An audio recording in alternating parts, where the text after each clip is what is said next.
Good morning, good morning, good morning. Carol Davis here with a spot of sunshine just for you. So this hopefully will bring sunshine into your heart, even if it's raining or snowing or blowing or whatever it might be where you live or even what's in your heart. Kind of tough times right now, right? Well, it's been a tough year, so I do this every morning, Tuesday through Friday at 10 a.m. Pacific Standard Time.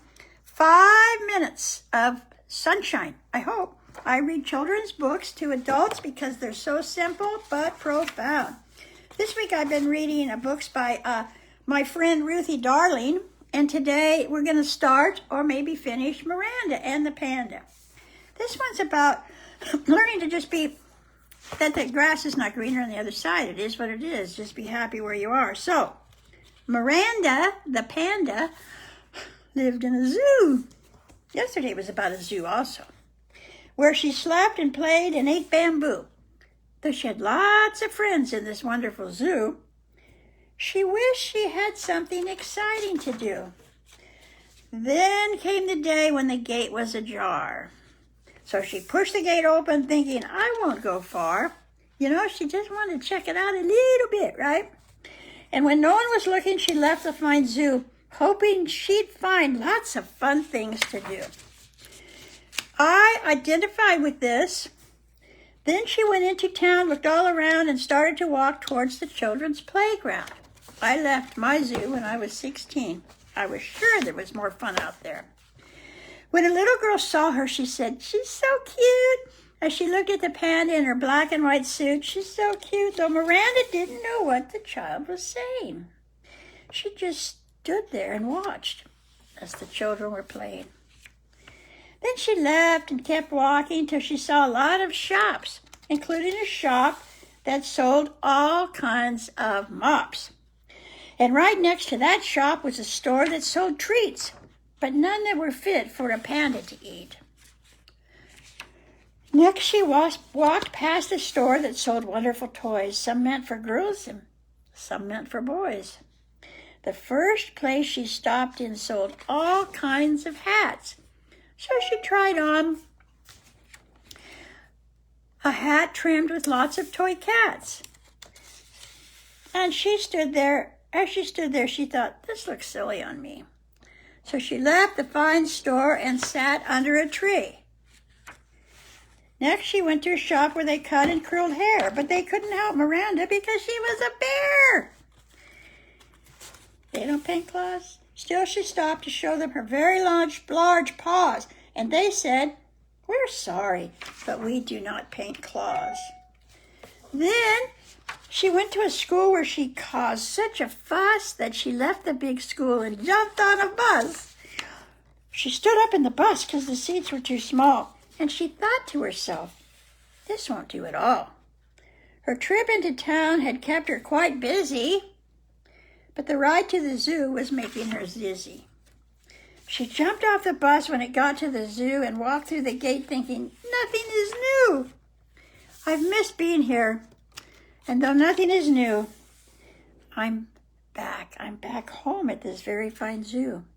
With all my friends and the zookeeper too, the best place for me is this wonderful zoo, where I play and I sleep and I eat green bamboo.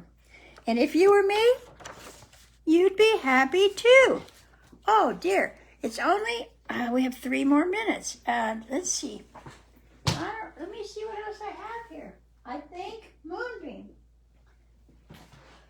I'm going to read another book by my friend. I'm sorry I left you just for a moment. It's called Moonbeam because we have time. Ruthie Darling writes such short, sweet, meaningful, profound little books. If you just pay attention, you hear the deeper meaning. So they work for all age. Now, ready? Moonbeam. I got a visit in the early morn from a beautiful horse with a very long horn. You know what that is, right? A unicorn. I told the horse that I'd like to play on what happened to be a warm, sunny day. I'd never seen such a beautiful sight, and I wondered if it would visit at night. I asked the horse where she was from as I offered to share my nice purple plum. She didn't want any part of my plum, but she went on to tell me where she was from. The land of rainbows, the horse whispered to me, where everything is as it's meant to be. Wow. Then I saw many rainbows dancing around on our green grassy ground. And what happened next was hard to believe. But I saw some rainbows right next to my sleeve. Well, all I could do was stand still and look at rainbows so pretty they could be in a book. I tried touching these rainbows, but they flew away. And I asked my new friend how long they would stay. As she stood beside a big old tree, I looked at her as she whispered to me, "It might be a few minutes, but not a whole day.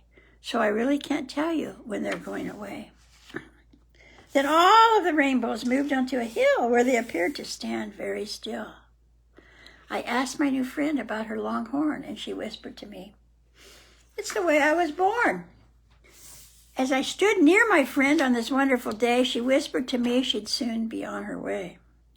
So I asked her again why she liked her long horn, and she whispered to me, "It's the way I was born."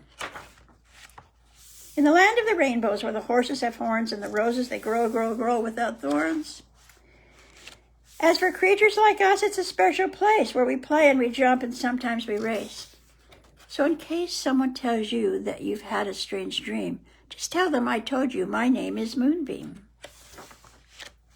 And if you believe that dreams can come true, just keep believing, and you'll see they do. Then all of a sudden, Moonbeam flew away, but I know she'll return on a nice sunny day. I love seeing the rainbows and meeting Moonbeam. Could this have been real, or was it a dream? So just keep believing that dreams can come true for everyone out there, and this includes you. Do you believe dreams come true? I do. Many of my dreams have come true. So, my friends, keep dreaming, and I'll see you on Tuesday. Bye.